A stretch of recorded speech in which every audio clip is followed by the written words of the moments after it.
दोस्तों नमस्कार। पहले इस देश में जनता का आंदोलन था। उस आंदोलन के जरिए इस देश में राजनीतिक दल बने। राजनीतिक दलों ने अपनी विचारधारा के आश्रय इस देश को आजादी दिलवाई।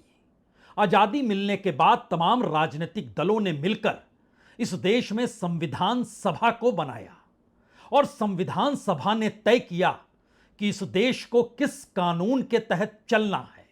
यानी संविधान जिसे बनाने के लिए संविधान सभा बैठी थी, उसने भी यह कल्पना कभी की नहीं होगी कि इस देश में लोकतंत्र कायम रखने के लिए जो चुनाव होगा, उस चुनाव की प्रक्रिया पर भी सवाल उठेंगे।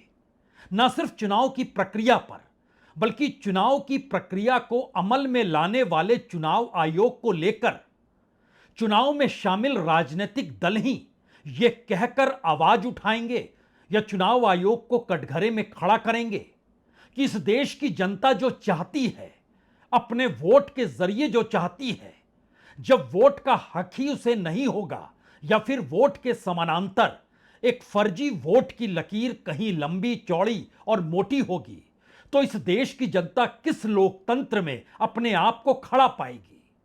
यह सवाल संविधान सभा में नहीं उठा था। यह सवाल आज उठ रहा है। यह सवाल 75 बरस के बाद अगर मौजूदा राजनीतिक परिस्थितियों के बीच उठ रहा है, तो सबसे बड़ा संकट तो इस बात का है, क्या इस देश में सिस्टम को लेकर या संविधान के हिसाब से काम करने वाले संस्थानों को लेकर इस देश का भरोसा अब खत्म हो जाएगा? राजनीतिक दल जो प्रमुख तौर पर इस देश में विपक्षी राजनीतिक दलों के तौर पर हैं और उनकी तादाद कोई छोटी नहीं है। सत्ता के पक्ष में अगर 30-35% लोग हैं, तो दूसरी तरफ 60-65% लोग विपक्ष के साथ खड़े हैं, अलग अलग राजनीतिक दलों के साथ खड़े हैं। और पूरे राजनीतिक दलों के निशाने पर अगर मौजूदा वक्त में चुनाव आयोग और चुनाव आयोग के पीछे खड़ी सत्ता है, तो ऐसे में इस देश में लोकतंत्र जो चुनाव के आश्रय चलता है, वह तो एक झटके में हाशिए पर खड़ा हो गया। और शायद मौजूदा वक्त की हकीकत भारत की राजनीति में ऐसी कभी नहीं थी जब इस देश के भीतर राजनीतिक दलों ने मुद्दों के आश्रय नहीं और मुद्दों के समाधान के लिए संविधान या सुप्रीम कोर्ट के आश्रय अपनी बातों को नहीं रखा, बल्कि संविधान का पालन ही नहीं हो रहा है और संविधान को परिभाषित सत्ता अपने हिसाब से कर रही है। ऐसी परिस्थिति इस देश में कभी नहीं थी। चुनाव आयोग के पास संविधान की पोटली है।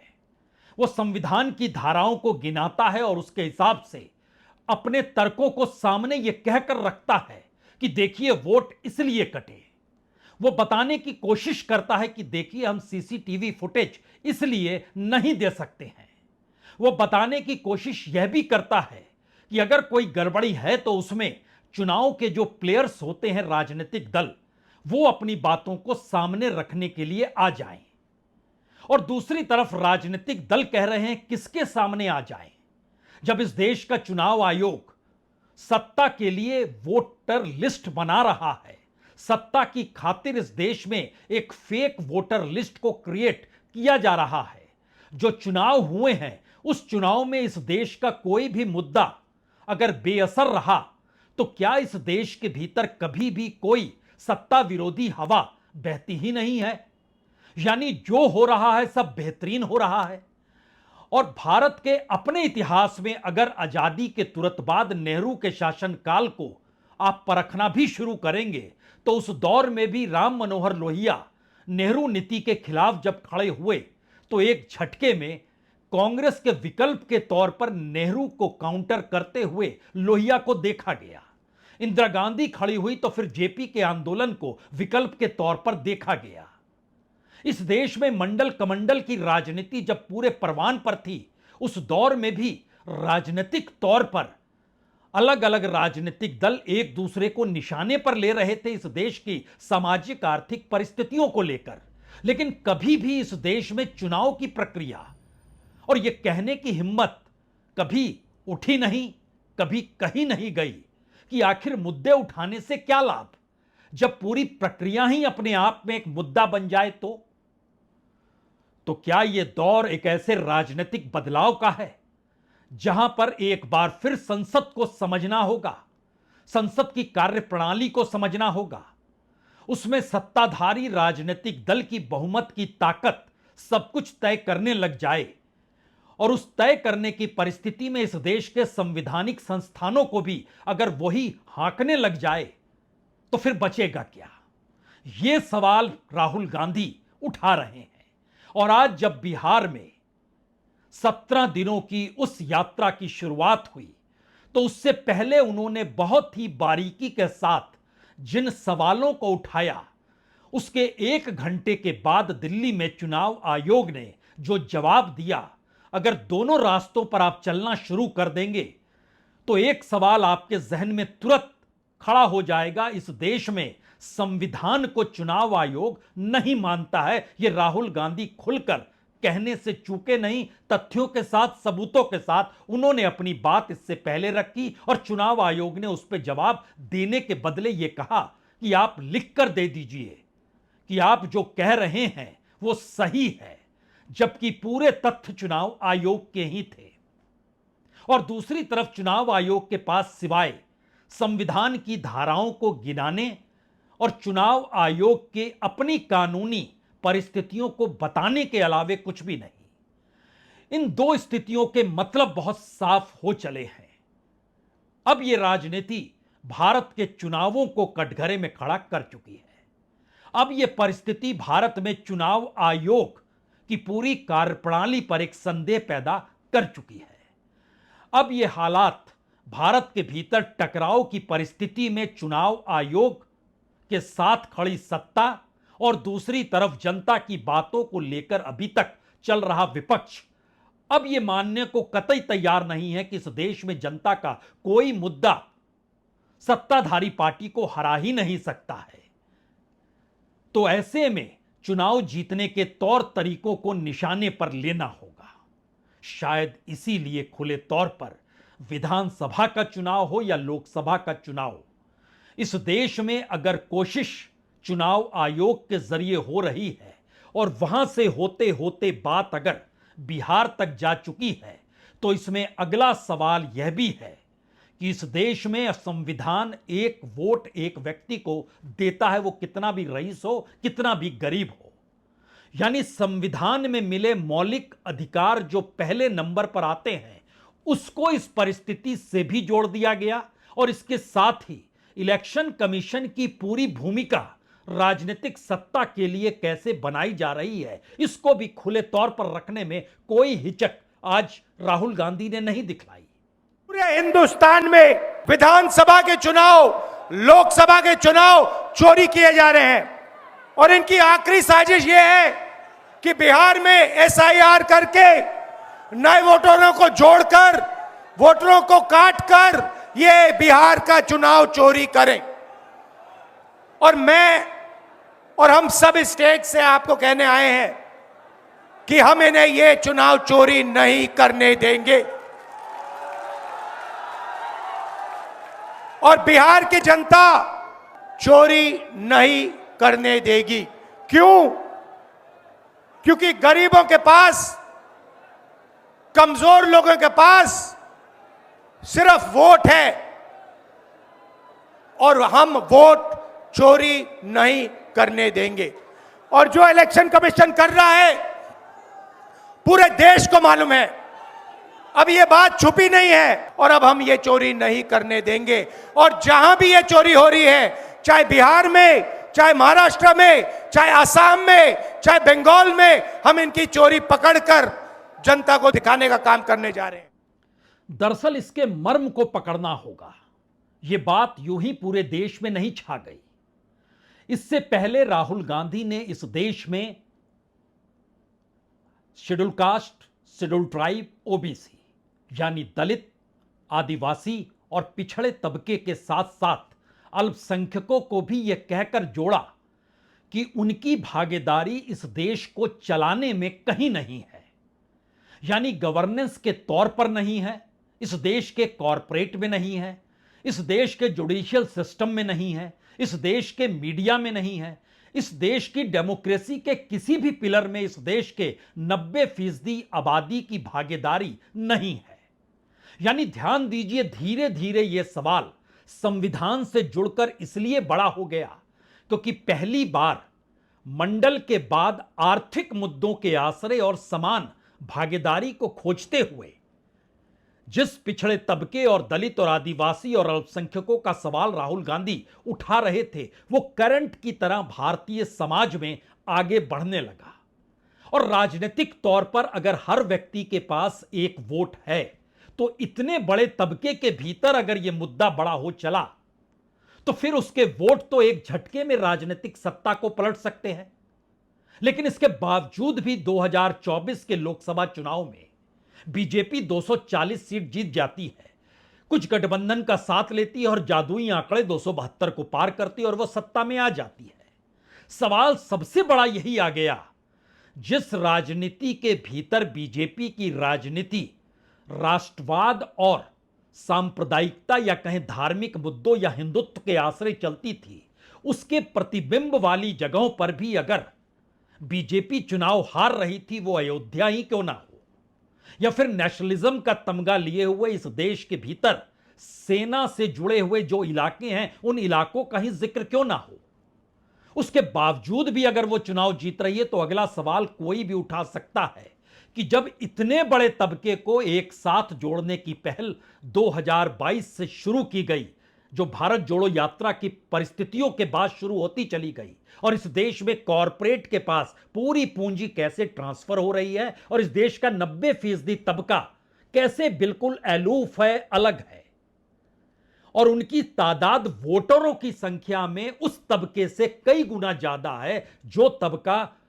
सुखी है, रईसी के साथ है, सत्ता के अनुकूल है, उसके विचारधारा के साथ है। इन तमाम मुद्दों से हटकर नया सवाल यह आ गया, तो ऐसे में आप इस देश के भीतर कोई भी मुद्दा अगर उठाते हैं तो मुद्दा तो अपने अंतिम लक्ष्य तक तभी पहुंच सकता है जब उस अंतिम लक्ष्य में एक ईमानदारी हो, लेकिन वहां पर भी अगर गड़बड़ी है तो फिर आपके हाथ कुछ नहीं लगेगा। और शायद इसीलिए यह जो ट्रांसफॉर्मेशन का दौर है, जो राजनीतिक परिस्थितियों को पहली बार इस देश में संविधान और संविधान के मातहत चुनाव कराने वाली संस्था जिसकी देखरेख में चुनाव आयोग को सौंपा गया सब कुछ, वही अगर कटघरे में खड़ी हो जाए या उसको कटघरे में खड़ा कर दिया गया, तो ऐसे में यह पूरी चुनावी प्रक्रिया ही फेक नजर हर किसी को आएगी।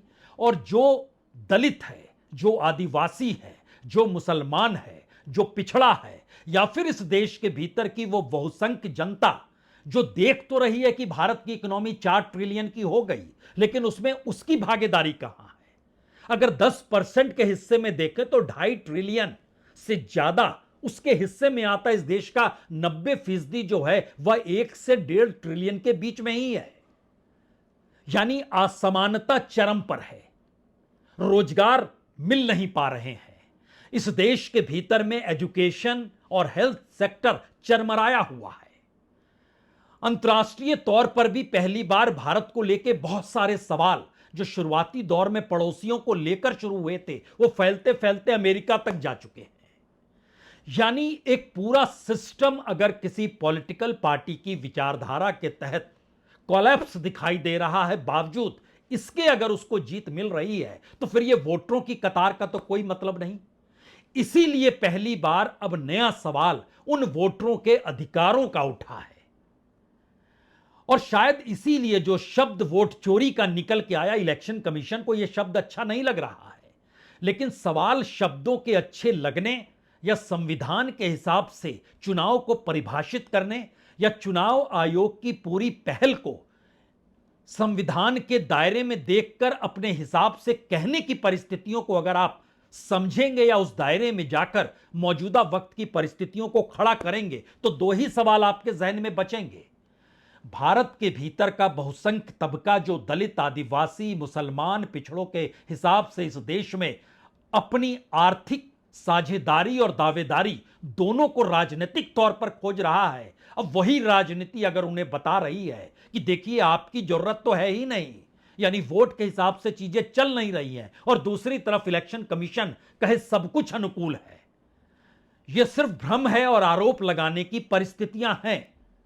तो यहां एक बात तो समझनी चाहिए कि चुनाव आयोग चुनाव नहीं लड़ता है, वह उसको हराना नहीं है, बल्कि वह जो काम उसको सौंपा गया वो काम नहीं करके मौजूदा राजनीतिक सत्ता पर यह उंगली बहुत सीधे उठाई जा रही है कि देखिए, आपने गद्दी पर बैठते हुए इस देश के भीतर के जो पूरे गवर्नेंस के तौर तरीके जो कॉन्स्टिट्यूशनल होने चाहिए वही जब डगमगा गए, तो फिर वो इलेक्शन कमीशन नहीं बल्कि आप खुद हैं जो गद्दी पर बैठे हैं।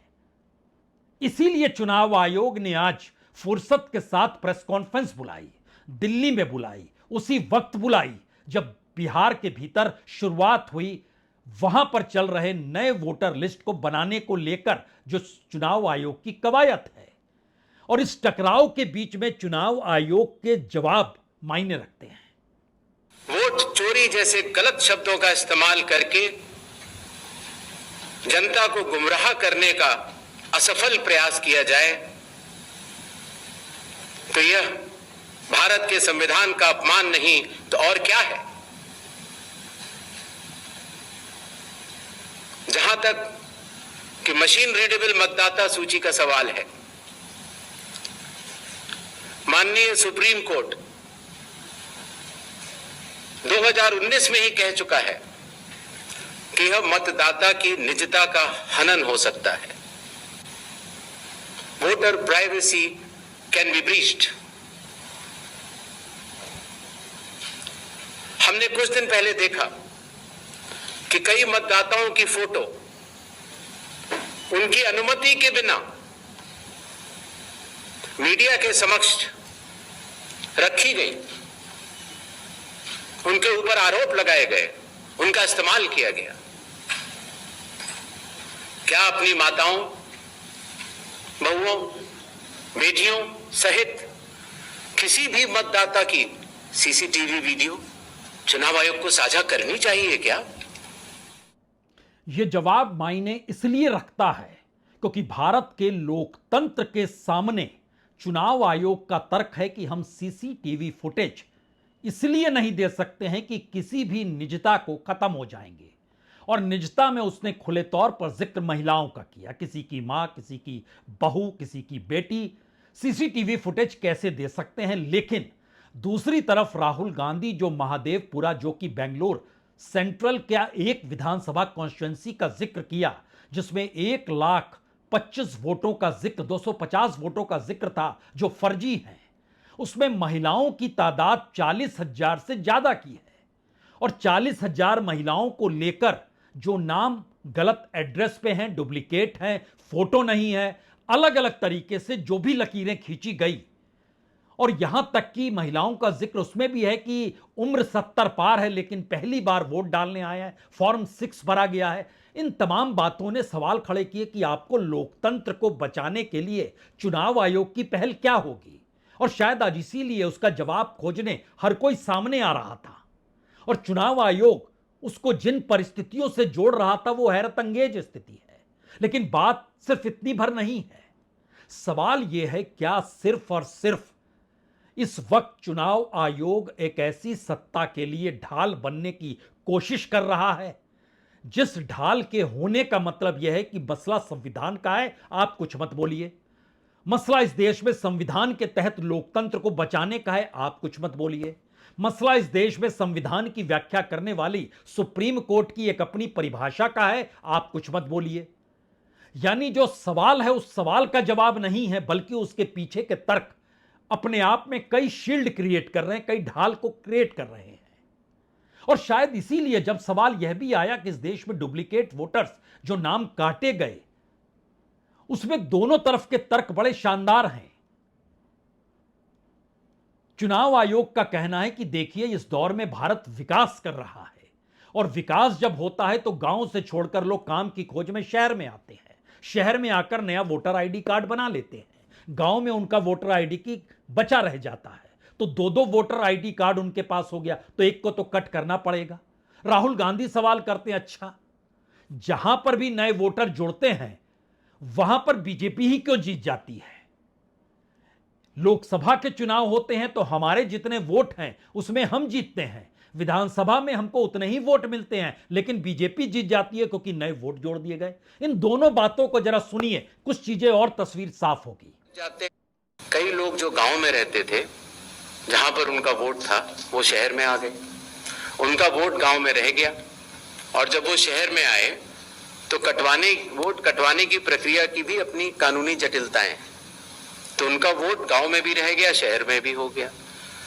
और आजकल आपको पता है, जैसे जैसे भारत का विकास होता जा रहा है, वैसे वैसे लोग शहर छोड़ के भी दूसरे शहरों में भी जाते हैं।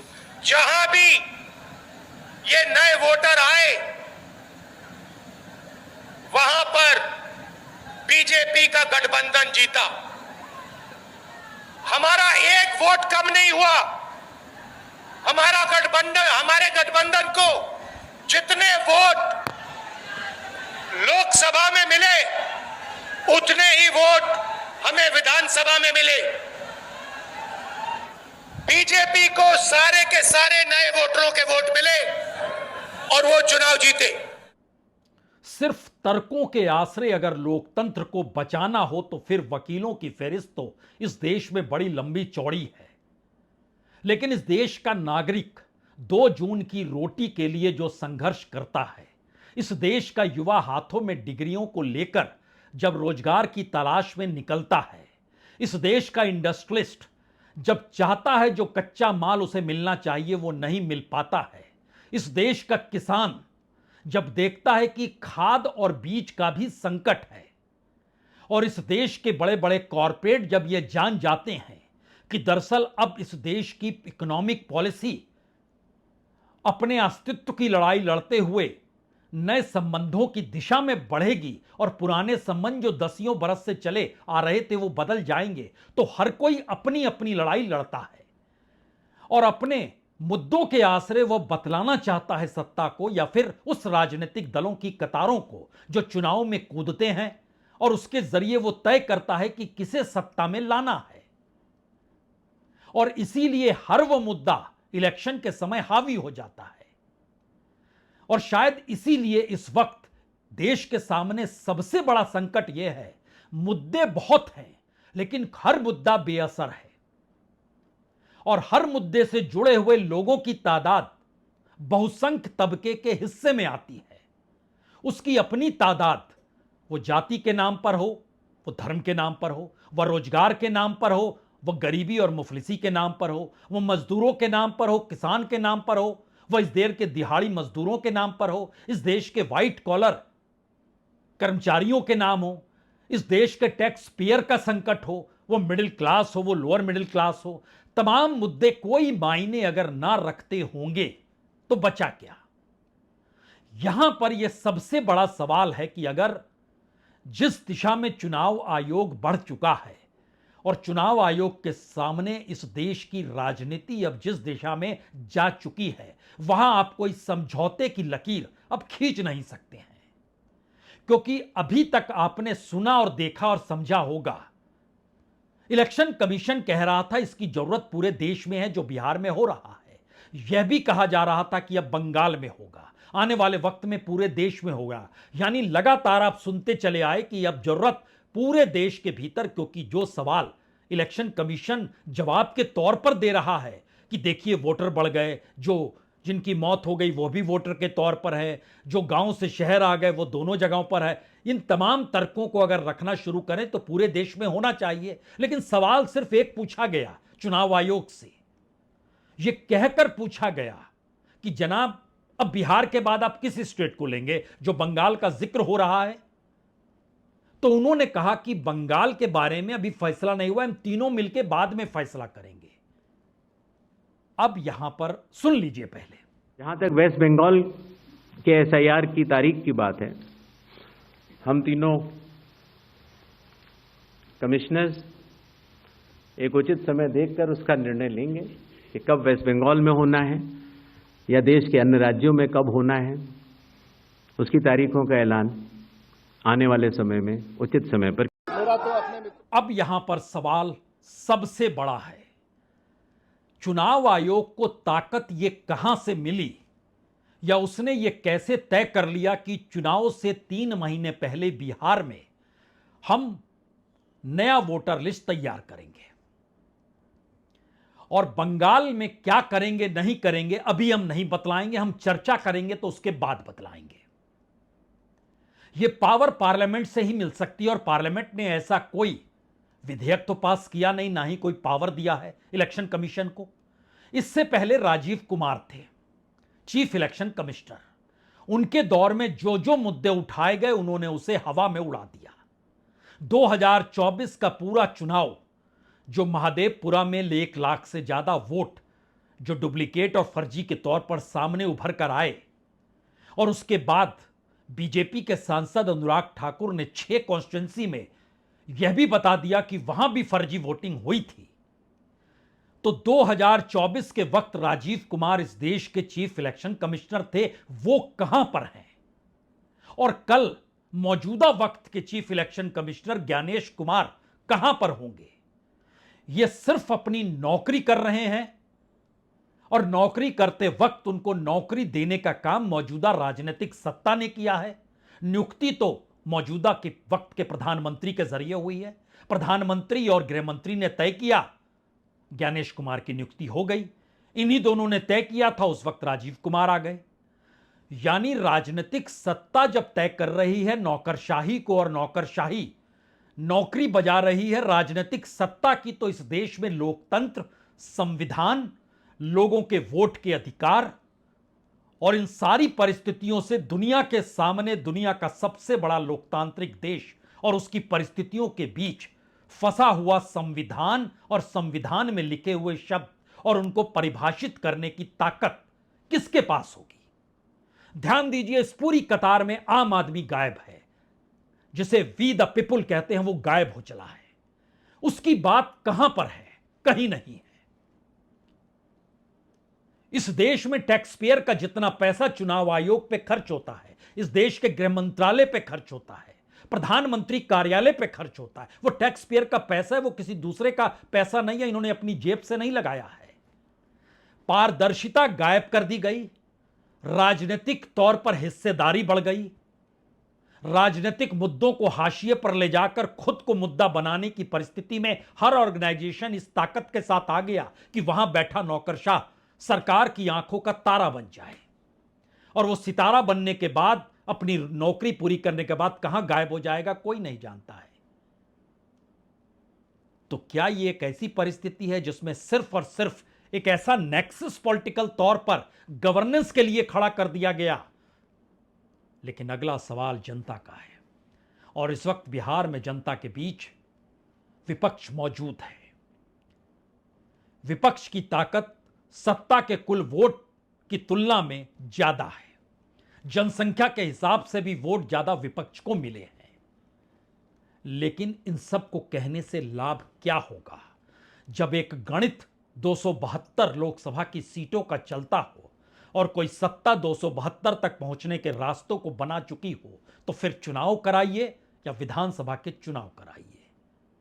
शायद भारत की राजनीति संविधान बनने के 75 बरस के बाद, जिसे अमृतकाल कहते हैं, उस अमृतकाल के दौर का राजनीतिक जहर पिएगा कौन? यह शायद यक्ष प्रश्न है इस देश के सामने। बहुत बहुत शुक्रिया, बहुत बहुत शुक्रिया।